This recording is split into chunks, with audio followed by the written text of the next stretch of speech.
I think that when I was approached to do this, I saw myself as somebody who is very positive, very optimistic, very, very excited about the future, although concerned.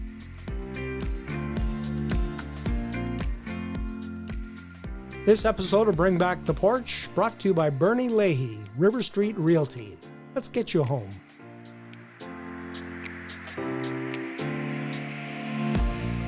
And at this time, I'd like to welcome to the porch Jodi Faith, a candidate for Medicine Hat City Council on October 20th.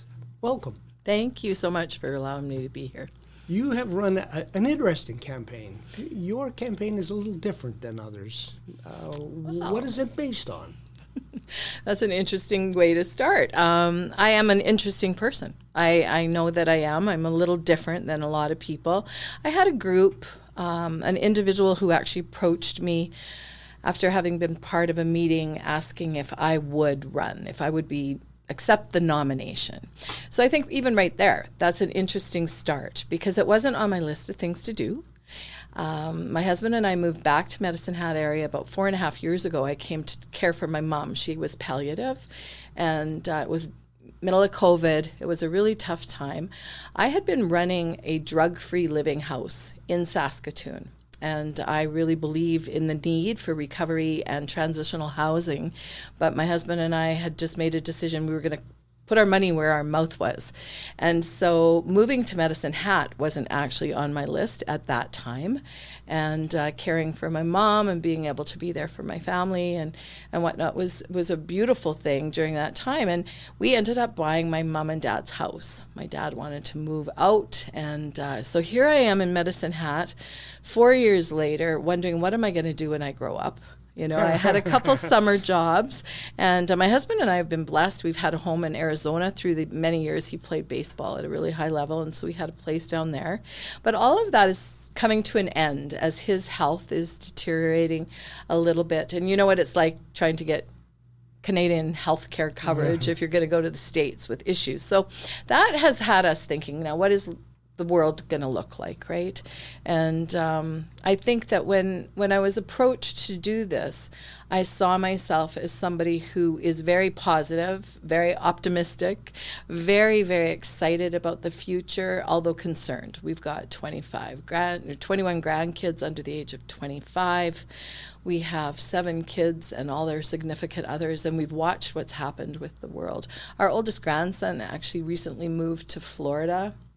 And guess what? They're probably going to be able to buy houses and do all sorts of wonderful things down there that they just can't do in the economy in Canada. So I think those are the things that have powered this decision in lots of ways. So it sounds like your campaign is based on a social conscience.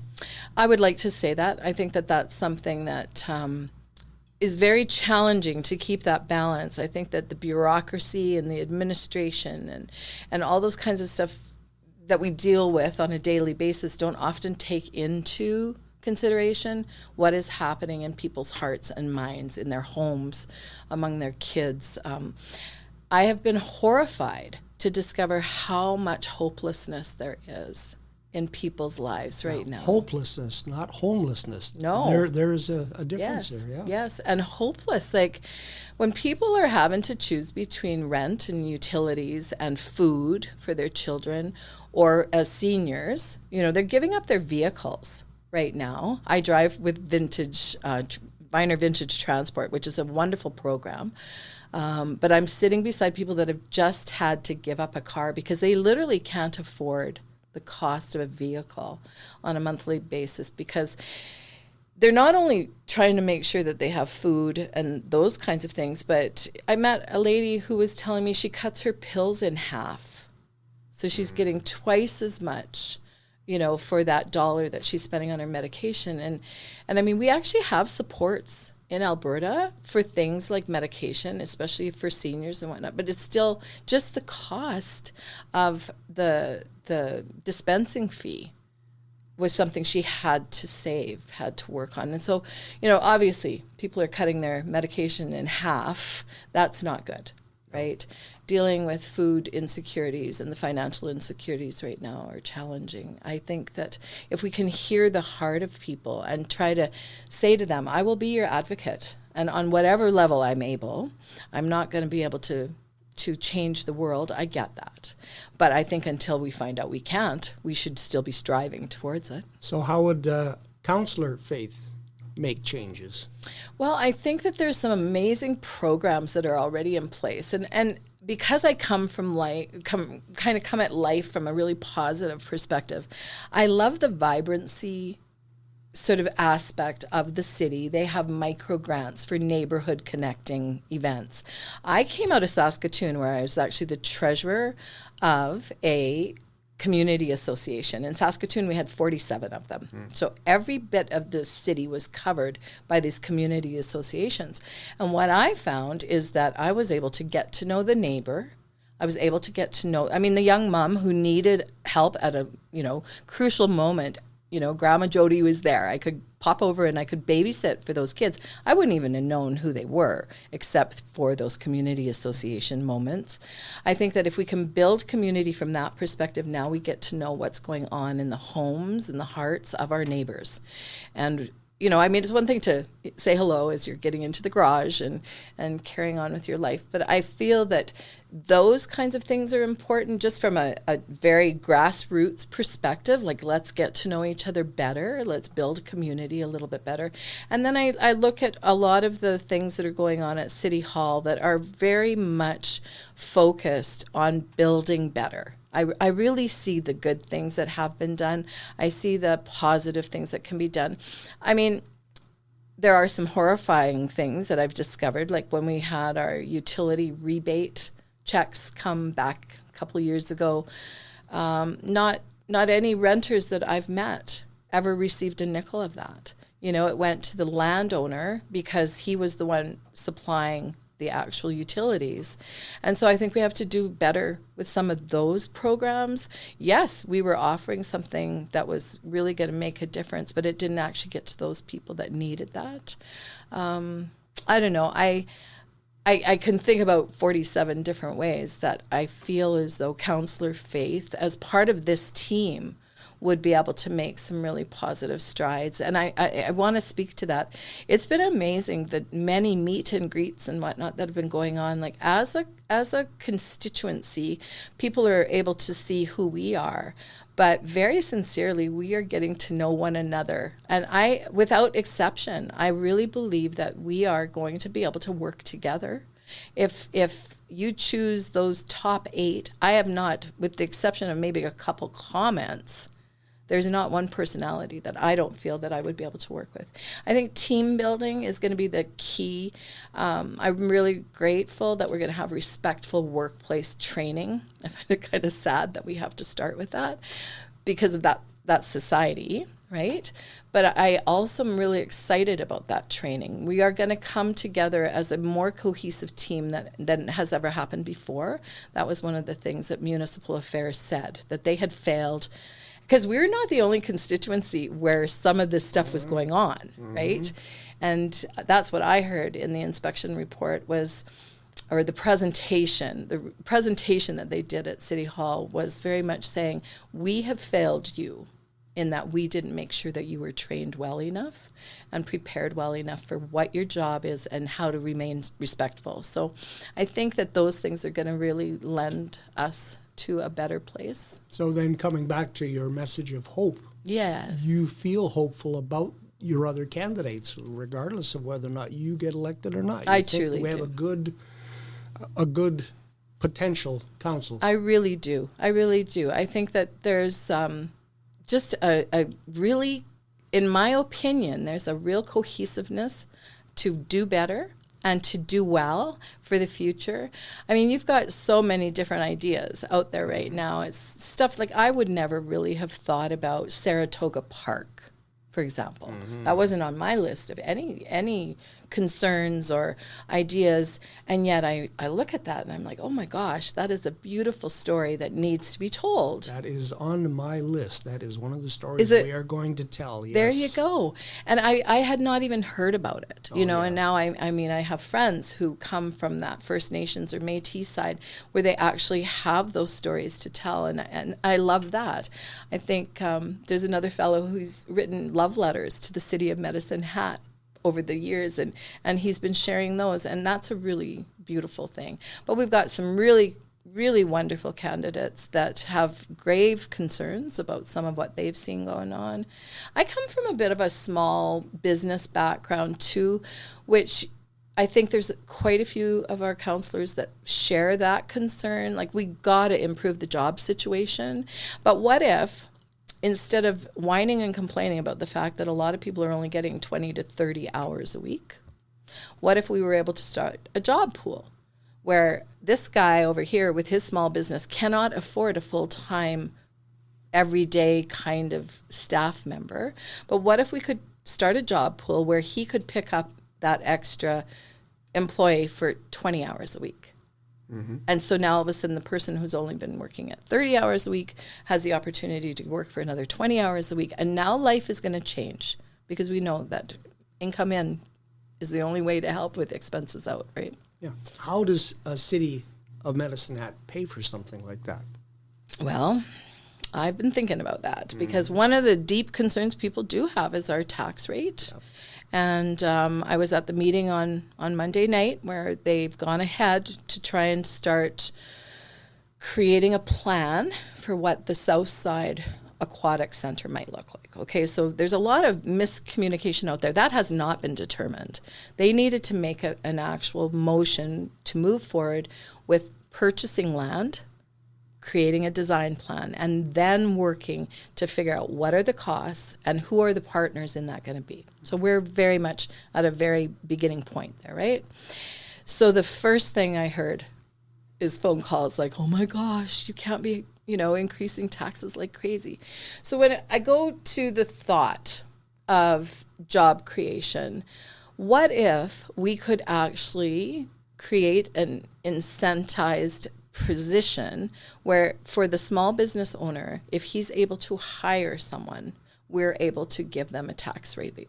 So a tax rebate that would actually go directly to the hiring of that new person, right? So I know it's a little bit convoluted, and I have a lot of different kinds of ideas, but I've asked, could something like that be done? Well, of course it could, because we're registering them. You're a business who's actually growing the job pool.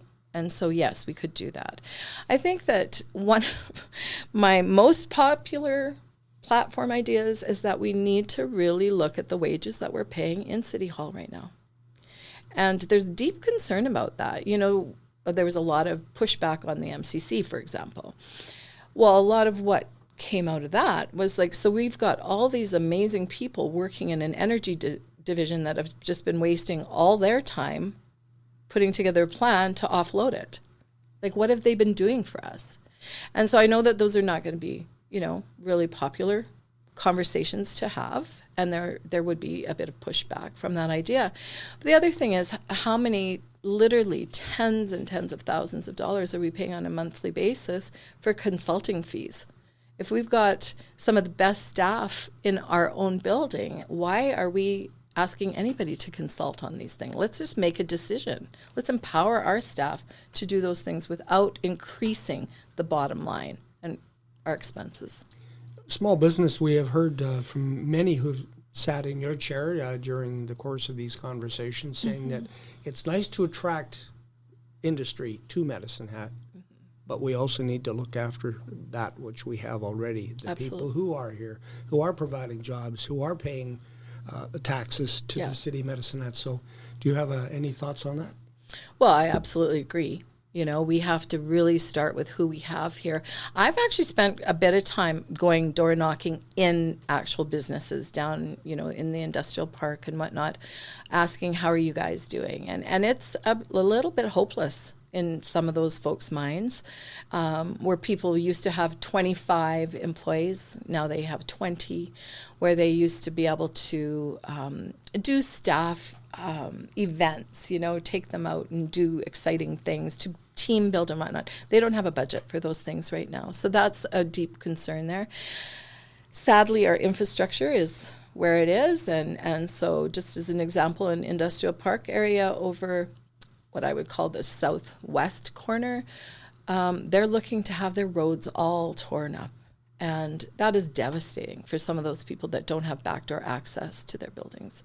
How is that going to work? Because we already saw what happened downtown. The numbers of the businesses that closed during that infrastructure update time that went on and on and on, is a real concern. So how do we change that philosophy? Well, I think neighborhood microgrants to the industrial park, for example. Like, we could be having a festival down there.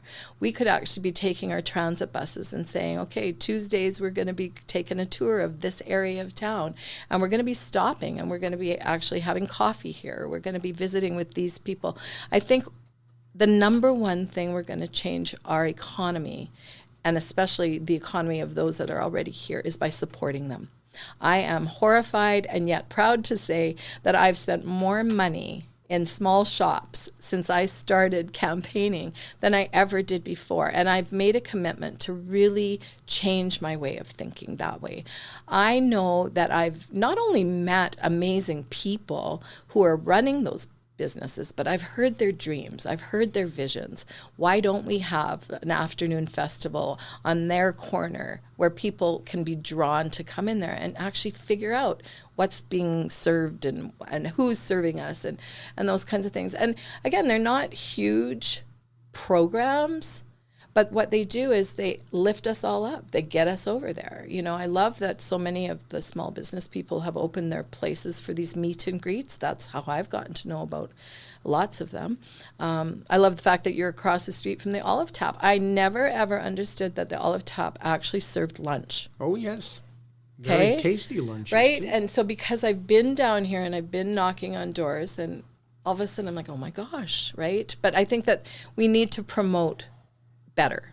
And I think that that's a piece. Sounds like you've been discovering the city that you lived in that you didn't know about. That's it. Very, very much. So how do we get other people to discover? You're talking about festivals and whatnot. And the thought occurred to me as you were talking about Saskatoon with all of its neighborhood associations. Yes. People have talked about, well, maybe Medicine Hat needs a ward system for its city council, but maybe an alternative would be start the formation of neighborhood associations. That would be my most exciting sort of growth plan, because the only way we're going to know, oh, Joe, he works over here, is by getting to know him. And then, well, what do you do there, Joe? Well, I sell this or I sell that. Well, okay, I'm going to come and visit, right? Mm-hmm. I became the politician that had a baby in my hands the other day. One thing that people... Did you kiss the baby? I didn't kiss it. I didn't kiss it. But it was a little bit of a moment for me. I had to kind of laugh. But these young families that I'm visiting with have moved here from BC, from Kelowna, from Penticton. There's no hope for them to have a house or own property over there, whereas they're already looking forward to buying something here. They've got jobs that have brought them here. And that's super exciting, but then let's engage them in what does our city offer. I believe the transit system is not being utilized the way that it could be also. And so, yes, we've got the Sunshine Trolley, and we have some of those initiatives that go on. I've been behind the Tipsy Trolley a few times and have been able to laugh out loud at the fun that it looks like they're having. But we could use the transit system that way too, where we would say on Tuesdays we're going to do this part of the city, and then it's a hop on, hop off. Right? We get to actually get up there, take a look, what's happening, how to support these people. So I think the neighborhood association philosophy works as long as you have 2 or 3 stakeholders in that area that are interested. It doesn't take a whole lot more than that, right? And I think that what's cool about it, now in Saskatoon it's a little bit different because that's where the recreation funding is really handled, which is something we could all be doing, obviously, right? I think that we've got an amazing communication team at the City of Medicine Hat. I've been really, really impressed. I love the fact that I learned that there was 3,500 homes that were canvassed through postcards or otherwise for the 13th Avenue South Aquatic Center. Because there's a bit of a rumor out there, well, nobody asked my opinion. It's like, well, actually, they were trying really hard to ask opinion. And I think that same communication arm could work to create some of this awareness. And community association, if you look now, we've got back to school. We're going to move into the Christmas season. We've got the winter season. I love some of the ideas that are being, purported to be really super important, like keeping that hockey arena going. Well, let's have a party at the hockey arena, right? Let's all come together there and have a celebration. It doesn't always have to be at this bigger place or that. Let's really come alongside those communities and try and do things. And then that's where you're going to have the local people sign up to be part of that community association. Almost like small town where the recreation center is the center of the community. Absolutely. Where people congregate. Sometimes it's a school, but that sense of a small town community in a bigger city. Yeah, and I think that what it does also, aside from getting to know your neighbor better, it actually puts value into that area of town, right? There's some people that have never been off of the Southeast Hill. They've lived their whole life up there, but there's other people that have no idea that there's those benefits. I think of the realtors that are trying to sell houses, and I know that that's a tough market in some ways right now. That was one of the things people were talking about, how their expenses are changing because they have to renew a mortgage at this interest rate, and very concerning. I mean, and that's concerning for everybody, whether they're older or younger. But to be able to sort of say, what else do we need in this area? Right? So if we're gonna thrive here, I mean, we certainly don't want to see our pool gone. So then let's start an advocacy group to keep our pool. Right? We kind of look to the city sometimes to say, oh, they need to do this and they need to do this. Well, I would like to empower the citizens to say, this is what we need.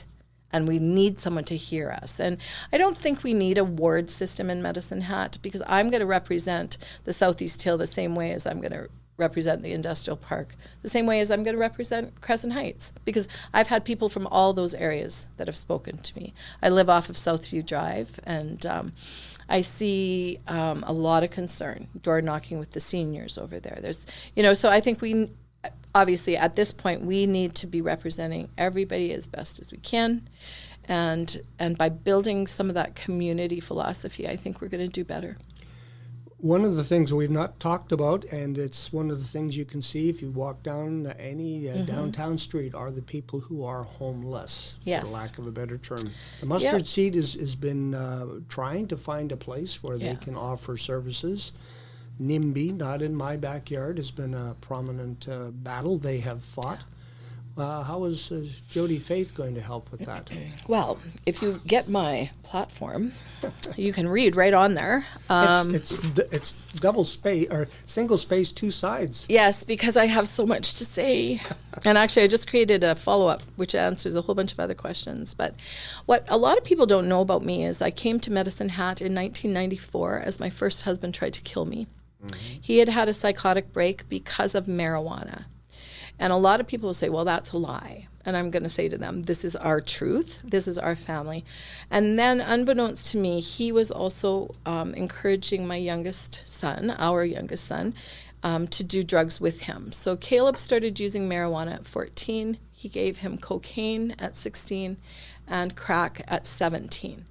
So my youngest son is 40 years old today and has battled for over 20 years with significant alcohol and drug issues. So coming from that baseline in our own home, we actually have been in 5 North with a psychotic break where Dr. Boodoo actually at the time said, this is not mental illness. This is marijuana-induced psychosis. Get off the marijuana, you're going to be fine. And at that point, my son literally cried, because it was like, I've just thought I'm a mental health wreck. And sure enough, he got clean, he got sober, and his mental health was amazing. Okay? So this is the truth. So one of the things that we did and why we went to Saskatoon is Caleb himself had been through recovery and he had failed. So he'd been through everything's tickety-boo, life is perfect, and now he's falling off the wagon.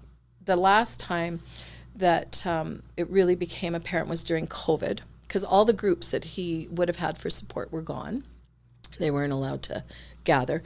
And he just phoned in and he said, I am going to fall off the wagon. I'm not doing well. I can't be alone all the time. And that's what we see, is we see community.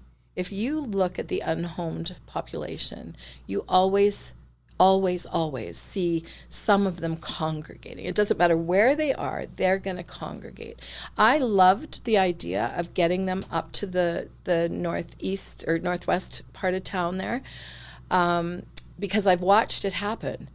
They don't need to be downtown. There's no services that they're really getting downtown right now. People like Geraldine who are going to them and taking them food. That's what's happening now, right? The food services are mostly being delivered to them, for example.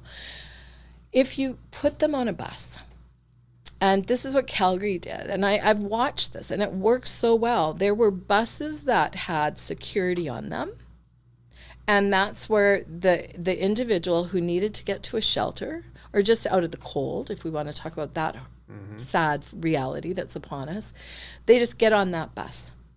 And that bus loops to the shelter. But you know what was happening? My daughter's working at a shelter and detox center. So it starts out as a shelter. So now they're safe, but that shelter, there was no requirement for them to ever leave. Well, guess what happens? Now they're actually in a safe environment. They're relaxing. They're starting to hear from their nurse every day. You know, there is space in the detox. And those individuals that started out coming in strictly for shelter ended up moving into detox. I ended up helping facilitate just getting some clothing to a guy who was coming out of detox. They let him stay there as long as he needed until they found him a recovery spot in Medicine Hat. So Jasmine had called and said, "Mom, can you take him some clothes?" Because he's leaving without clothes, right? So the piece that then follows is transitional housing. Because just because they finish a recovery program doesn't mean they're ready to be on their own. And I believe we have huge opportunity here. I believe in tiny home communities. I do believe that the city needs to get involved in affordable housing. I think the whole idea that any developer thinks that they want to do affordable housing is a joke with our economic situation. Broad Street's coming in, and I've been hearing like it's going to be $1,600 to $1,800 for an apartment there. So this is not affordable. So how can the city look to help with that kind of thing? And I think the transitions from shelter to detox to recovery and then into transitional housing is huge. I've already spoken to the people of Bevo Farms. I've asked for a meeting there to find out if we couldn't possibly use some of the warehouse space up there to actually do some housing. They've already got power. They've already got everything from water and sewer up there. It would be really, really simple to put tiny homes in there and start building community where they could be growing. I also think that if you give most of us something to do, we're going to have way more hope for our future than we otherwise would have had. It's been said that idle hands are the devil's workshop. And I would agree with that. And I think that a lot of the individuals that are struggling, now, I think there's also a misconception that everybody who's unhomed in our city has issues with addictions and mental health. I have a friend who worked for actually Alberta Health Services. Her daughter actually worked at one of the big retailers in town. They could not, as a 2-income home, working part-time, they could not afford an apartment in the city. So they ended up buying an RV, not understanding what that cost was going to be, right? And then all of a sudden they had to buy the propane tank. And then it was just a gong show. The joke she always said is, well, at least, if this doesn't work out, I'll be able to live in my car. And then her car was repossessed. And so I feel as though it's a huge issue, and we're not going to, I don't care what anybody says, we are not going to be able to grow a vibrant downtown area until we deal with this. And I think that we had a solution that was remarkable in that we could have allowed for transportation and housing all at the same time to be partnering to get these folks where they need to be and into community outside of the core. On October 20th, we have 8 votes. Yes, we do. And this is your chance to convince people why they should have faith in faith. Yes, my husband came up with that, have faith. We have to have faith in this community. That's the key, is that we can reset the bar. I believe that I am very committed to jobs and economic growth, very, very committed to affordable housing and unique housing solutions like home matching programs or intentional communities where we partner. We opened our home and we have a tenant in our home because that helped us get rid of that $900 a month fear when we were looking at our utilities and taxes. It helped us hugely. But I also believe that there are some great solutions for health and recovery supports. I've got all sorts of questions that have been asked, and I know that I'm part of a team that really believes that we are going to do well for our residents. And I think people say, well, what do you want to do? What am I going to do? Well, actually, a lot of what I thought I would prioritize has shifted somewhat as I've been talking to the residents. I'm going to be there to serve you. I'm going to be there to continue to hear from you. I will be asking for constant communication as far as how are we doing. And I think that is a key. I have heard so often that people said they felt they had no idea what was going on behind those closed doors. And I'm part of a committee membership who says we are going to do way more in open doors. Even if all we have is outside of that closed meeting, we have a summary. This is what just took place. We were dealing with this issue. Because I think that as long as we promise transparency and we execute it, people are going to see that we can have faith again in in the entire system, in the city, and all the things that have brought us here. I've come back here to retire. I've come back here. I've got so much time that I can spend because of that. And I have been spending that time, and it's more than a full-time job. For those people that think it's not, I would be concerned, because I really think that if we're going to do well for the individual out there, you got to be able to be available a lot. And I want to be that voice, and I want to be that ear. October 20th, Jodi Faith, candidate for Medicine Hat City Council. Thank you for your time. Thank you, guys. This is awesome.